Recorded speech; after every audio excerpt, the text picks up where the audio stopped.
Yes, nakapag-retouch na po. Ayun ang importante dahil ika nga ni Stacy kanina, may glam team. My glam team today. Okay, let's start with our Q&A. We begin our segment with a question from Claire of Capex. Sabi ni Claire, for you, what is Kapamilya and how does it feel to be part of Kapamilya? Let's ask Joanna, our leader. What is Kapamilya? Yes, ang sarap na pakinggan ng kapamilya. For Beanie, being a kapamilya, it's not just about being part of a company, ABS-CBN. It's about being part of a family na vina-value yung love, yung support, and unity. And from the word kapamilya itself, pamilya, that's how it feels every day. And hindi lang to between us and the management. Sa lahat, marshals namin, safety officers, utility, sound engineers. Alam mo yung ramdam mo na hindi lang trabaho yun para sa kanila. Kung paano nila kami alagaan, pakisamahan, alam mo may pagmamahal. And siguro kaya din grabe yung pagmamahal na nabibigay namin sa craft namin, sa supporters namin. Kasi punong-puno na kami ng pagmamahal dito pa lang sa home namin, sa ABS-CBN. So to answer your question po, ano yung kapamilya sa amin? Kapamilya is Beanie and ABS-CBN po. Thank you, Master Joe. Maraming salamat. Next is from Metro Dot Style kay Trisha Matias. And Sheena, ikaw daw sumagot nito. Itong question ni Trisha. As you renew your contract, it's the perfect time to look back on your career. What was the most hurtful comment you received in the past when Beanie was just starting out? And how did you manage move past that? Siguro po hindi siya precise na sinabi. It's more on na-hurt kami before every time ginagawa kaming kakatawanan. Tama ba ito? Kakatawanan. Katatawanan. Kakatawanan. Katatawanan. Kakatawanan. Basta ginagawa kaming katatawanan. Parang, siguro gets pa if yung content namin before is talagang funny, ganyan. Pero kasi nung trainees pa lang kami, o nung nag-start na kaming i-release sa public, mahilig kaming mag-song cover, dance covers, or sing and dance.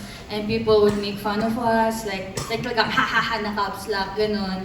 So, feeling ko sa point of view namin, girls, grabe, tinatawanan lang nila kami, pero hindi nila alam yung sacrifices and pinagdaanan namin to be part of this group. Siguro may part sa amin na sana lahat ng taong nakakilala sa amin, alam yung journey namin, para hindi kami tatawanan na lang ng ganun. Or if hindi kami kilala, which is valid kasi hindi naman talaga kami kilala, no? Siguro just ignore us, hindi yung literal na gagawin mo kaming like that. Nakakaano lang sa feeling na grabe. Titingin nila sa amin, pero nagpapakita kami ng talento na pinaghirapan namin. Did it make you tough? Yup, it made me tough. Yeah! Tough. May accent na naman siya. Yes po. Ka na for world tour ha? Nag-accent ka na ha? Yes. Thank you, Sheena. Now, ito kay Colette naman daw, according kay Trisha, what was the most emotional moment you shared as a group recently? And was there a moment when you cried as a team because of the overwhelming success you've been receiving? Siguro po itong concert namin sa Araneta kasi hindi naman sa sobrang dami na namin na-achieve na naiiyak kami. Naiiyak kami in a way na nafe-feel namin yung love talaga and support ng mga taong talagang naniniwala sa amin. And paano ba? Talagang love kami nila na kilala kami isa-isa po. So naiiyak kami sa ganun na grabe, we're just being ourselves lang naman. And lalo nila kaming minamahal kasi nga nakikita nila na authentic po kami sa ginagawa namin and mahal po namin yung ginagawa namin. Sa ganung bagay po kami naiiyak kasi hindi po talaga namin, hindi pa nagsisink in sa isip namin na sobrang ganito na yung na-achieve namin. Parang wala po talaga sa ugali ng kahit sinong baby po. So, mas more on yung nagawa namin yung mga gusto namin gawin, doon kami naiiyak. Ganda. Thank you, Colette. Also pala, I wanna say ha, itong pagpirma nyo ng kontrata, it kind of slammed the rumors na maghihiwat o gawatak-watak na daw. Yes! Di ba, Master Joe? Yes! Ang dami kasing fake news. Kala Ang dami fake news na malalagasan daw ng member ang Beanie. Hello, we just signed the contract. Yay! Okay, next is Carlos Aragon from Mega Kapamilya, and Carlos will ask his question. Hi, Carlos. Hello po. Congratulations, Beanie. For sure, ang dami niyo na napatunayan at ang dami niyo na ring achievement. Ano pa ba yung mga dreams ng Beanie na hindi pa natutupad? Si Aya ang pasagutin natin dyan. Actually kasi for me, parang kaka-start pa lang namin. Na parang even if we've been together since 2019, tama ba? Parang ngayon pa nag-start yung mga mabigat na pangyayari. Hindi, yung parang with the tours, with concerts and shows, events, brands and everything po. So there is still a lot to venture and hopefully we really get to have more blooms and ma-perform ng mga blooms in different countries. Now hopefully they can not only listen to our songs but we can also bridge them to listening more to the many songs that we have here in the Philippines and the many great artists that we have here.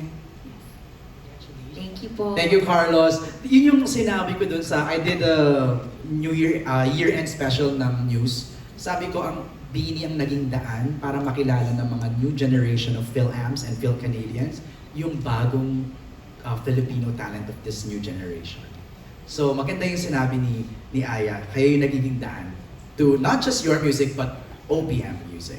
Alright, let's go now to the question from Inquire.net kay Hannah Mallorca. For Mika, ang question is, being part of the Nations Girl Group is a huge responsibility. How do you take care of yourselves as a group and as individuals in the midst of this responsibility and massive fame? Wow, thank you Miss Universe yung tanong. for eh, that no? wonderful question. And I completely agree na grabe yung responsibility that is on us. But the way we take care of our image or the idol that these people look up to is that, of course, we have to be careful with our health, what we put out in social media, like our relationship with one another. As the girls, lagi po namin binavalue yung relationship namin together, not just with us, but also the people we work with. And I think that's what's most important, yung attitude nyo sa industry and yung attitude nyo towards anyone you meet. And to also make sure that, to always make sure that you also stay humble and you never ever think that there's nothing more to grow to, you know, like there's always something to learn. There's always something new to learn every single day, and you are never perfect. You will never be perfect, and that's okay because we're all human. Ang ganda rin kasi ng training sa inyo, kaya meron kayong sense of discipline na simula pa lang nung kayo'y binubuo. No?